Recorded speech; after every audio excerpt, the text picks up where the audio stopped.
Okay, before I get into the news, I've had a hell of a day. I had to take my father, who has Parkinson's, to the emergency room today because he hasn't been feeling well for the past few days. And his doctor told us to take him to urgent care. We get to urgent care, and urgent care goes, da, da, da, da, we can't help you. You need to go over to the emergency room. Now, all of the doctors and nurses were very helpful, but it was just a chaotic day.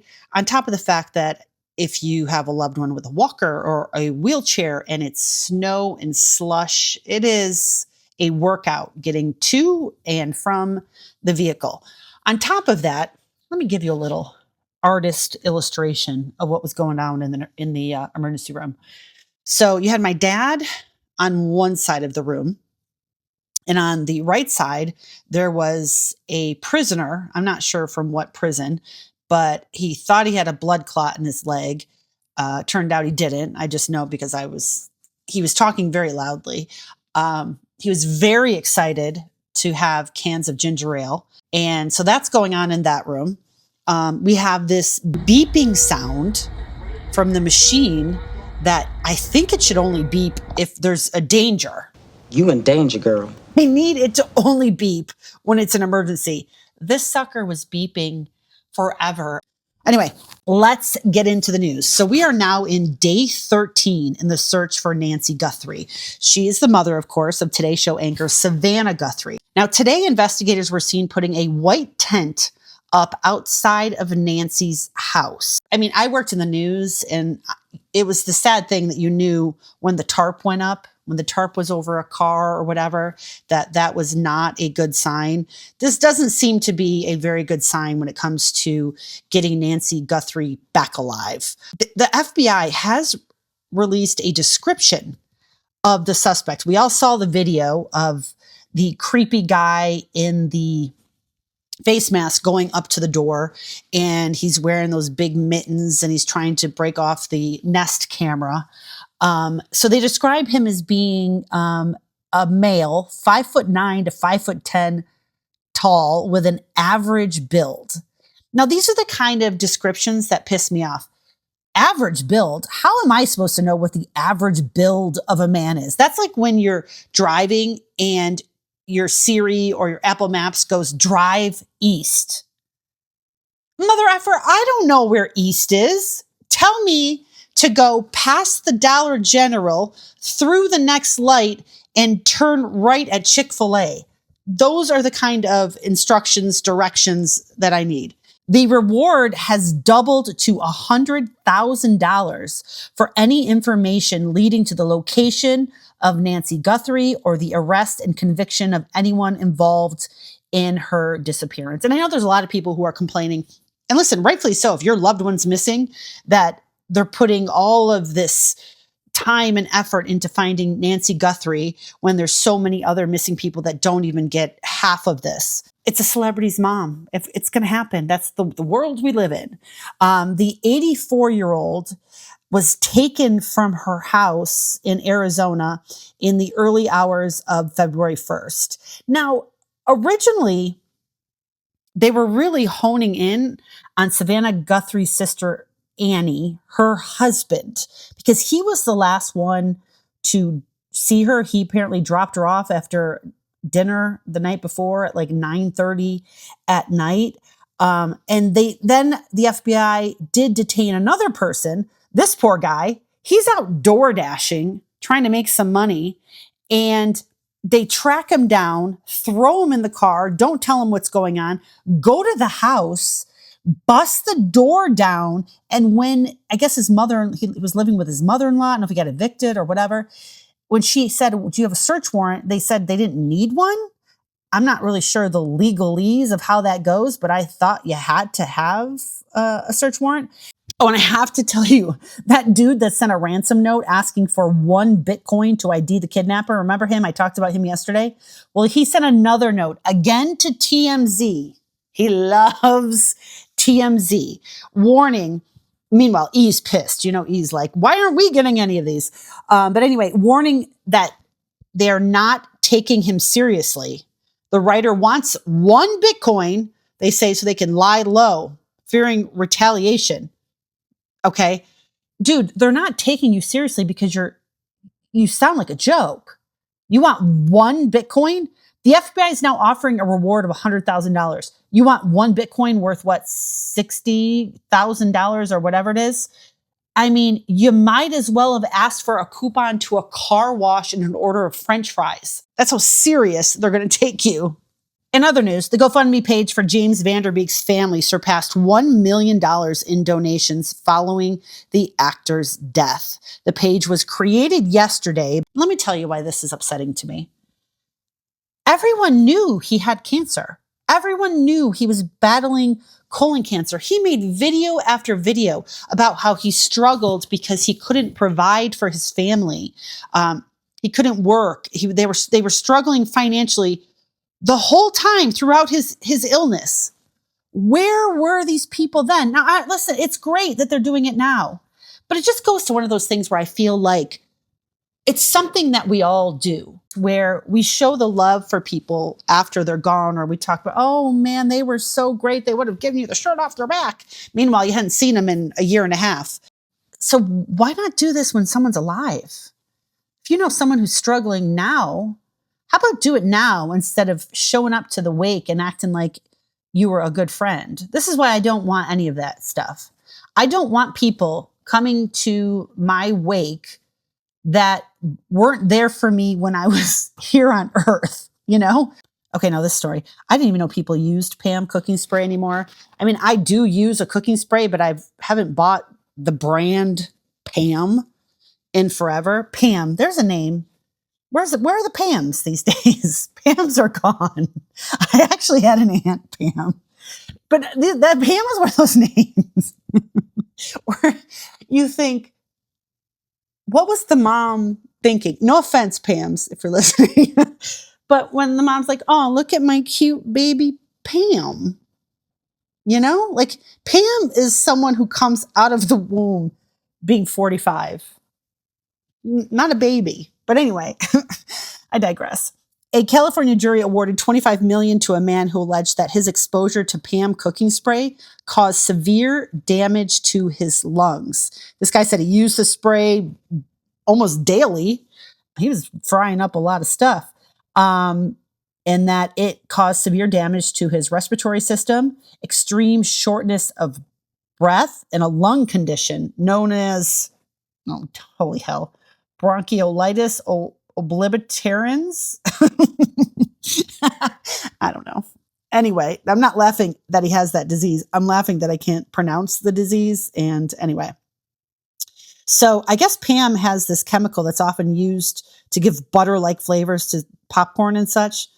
Turns out it's not good for you.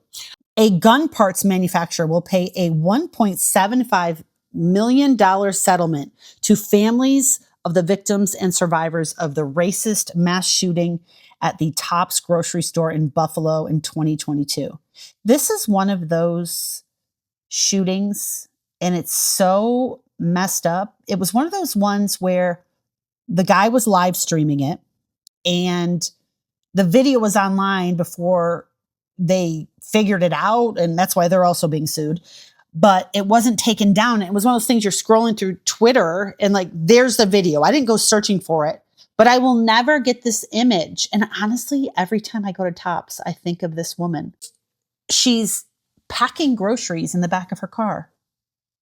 And then he shoots her, and she just, the way she fell and everything. And I will never get that image out of my head. The attack on May 14th left 10 Black people dead, 3 people were injured. And let me remind you that this scumbag went around the Top store and he pointed his gun at one point at a white person, and the person put their hands up and he goes, oh, I'm sorry. He apologized to them because they were white, and he pointed the gun at them. That's the kind of piece of garbage that this guy was. His name, we don't even need to say his name. He's in prison for the rest of his life. The settlement with the company Mean Arms came as a result of claims from families and survivors that the company produced a part that locks a magazine onto a semi-automatic rifle, which is easily removed by the shooter. So the shooter then fired at least 60 rounds from this 30-round detachable magazines over 2 minutes. So don't tell me it's not the guns. In this case, this was the gun. So Mean claimed this device made AR-15 style rifles legal in New York by preventing high capacity magazines from being attached. But then they went on and bragged how easy it was to remove the device. In fact, on the back of their packaging, they shared step-by-step instruction on how to remove it and even posted videos online showing how to take it off. So guess what? That's exactly what the shooter did. There are additional lawsuits ongoing. This scumbag, he drove 200 miles to Buffalo to carry out that shooting. The Department of Homeland Security could be dealing with a partial government shutdown if Congress does not fund the agency by the end of Friday.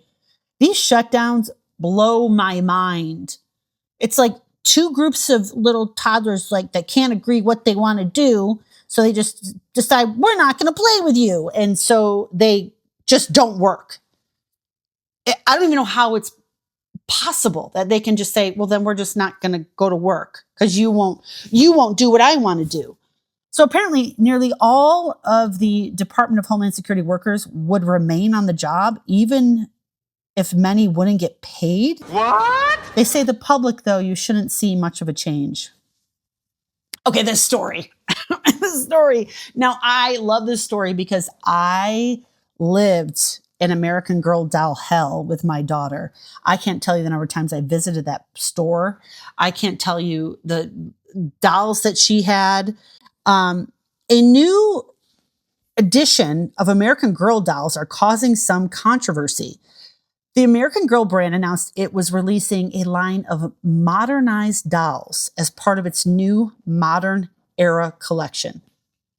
So basically, here's the deal. They basically took the butter churning American Girl doll, who was dressed in her bonnet and nightgown looking dress, and they replaced her with like an Ozempic short skirt butter making girl. It kind of reminds me of like when you take the doctor's outfit and then you slut it up for Halloween. You know, you have always those slutty costumes. It's like slutty doctor, slutty. I'm trying to think of any other one. I mean, any ridiculous thing you could come up with. Slutty SpongeBob, I saw once. The dolls' modernized outfits have similar elements to the originals, which were historically accurate to the time period, but now they're wearing, it's so stupid. They're wearing, they went from long skirts to short denim jean skirts, a mini dress. They even have new accessories that just look completely different. It's the whole part of American Girl. It was like, we pretended we were teaching our girls about history while buying these overpriced dolls with cankles. And listen, I'm not one to look down on cankles. I have my own, okay? But still. Shamrock Shake fans rejoice. McDonald's has officially announced a return date for the popular treat. They say starting February 17th, but I'm going to say something fat right now, and that I know that they're there early because I went to McDonald's today after my stressful day and got a McFlurry, and they had the Shamrock Shakes. I got a McFlurry for my daughter and I, but they had the Shamrock Shakes already. So I don't know if they got the inventory early. The Shamrock Shake is made with vanilla soft serve, and blended with shamrock syrup, whatever the bloody hell that is. I'm not a fan of them. I do love the eggnog milkshake, but they seem to never bring that one back. And finally, and I remember from yesterday, that is our kicker. That is in the TV news. If you watch the news still on TV, which not many people do, if you watch the news on TV, you will see that they will do murder, car accident, murder, robbery. And then at the end, they always have the fun story that's like, Mary found a teddy bear at the mall and returned it to a toddler. And that is how they give you that. They cleanse your palate, basically, at the end of the news. So, and finally, the Backstreet Boys made headlines Sunday with their Super Bowl commercial. Everyone was saying how funny it was. It was meh to me. I thought they did a T-Mobile commercial. I thought the best commercial was Ben Stiller. And, what the hell's that kid's name? He's always doing backflips. This is where I need my fellas to, Boone. His name's Boone. What's his first name? Anyway, look it up. Anyway, they're like doing a commercial together about how Instacart you can pick your bananas, and it's that one I thought was the funniest. But anyway, the Backstreet Boys, people were talking about their commercial, but now they have their sights set on the next halftime show. They are putting their hats in the ring. I don't know that you get to say I want to do it. I don't know how that's how it works. Here's the crazy thing. So the NFL actually tried to make the Backstreet Boys the halftime show in 2001, but they declined, opting to sing the national anthem instead. Okay. Right now, Vegas odds currently show Miley Cyrus as the odds-on favorite to do the show, with Cardi B and Taylor Swift trailing close behind. Well, that is the news for today.